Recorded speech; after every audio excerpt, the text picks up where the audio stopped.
আমি অন্তর্বর্তীকালীন সরকারকে আহ্বান জানাবো এবং একই সাথে নির্বাচন কমিশনকে আহ্বান জানাবো, এই নির্বাচনকে সুষ্ঠুভাবে সম্পন্ন করতে হলে আপনারা আওয়ামী লীগের ফ্যাসিবাদের দোসর যারা জামিন পেয়ে আছে, যাদের হাতে অস্ত্র অর্থ কোনো কিছুর অভাব নেই, যাদের পার্শ্ববর্তী পরাশক্তির সহযোগিতা আছে, তাদেরকে 14 শিখের বাইরে রেখে কোনো সুষ্ঠু নির্বাচন সম্ভব না।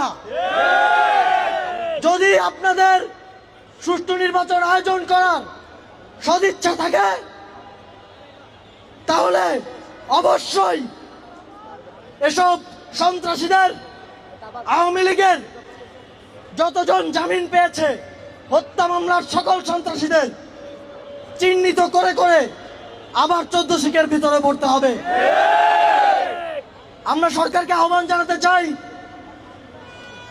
আগামী 7 দিন কিংবা 14 দিন আবারও ডেভিল হান্টের মতো জাতীয় কর্মসূচি ঘোষণা করে এই সন্ত্রাসীদেরকে গ্রেফতার করতে হবে এবং শাস্তির মুখোমুখি করতে হবে। এবং আমাদের হাদি ভাইয়ের উপরে যে গুলি করেছে তাদেরকে অবশ্যই 24 ঘন্টার মধ্যে চিহ্নিত করে এই ষড়যন্ত্রের নীল নকশা সবার সামনে উন্মোচিত করতে হবে।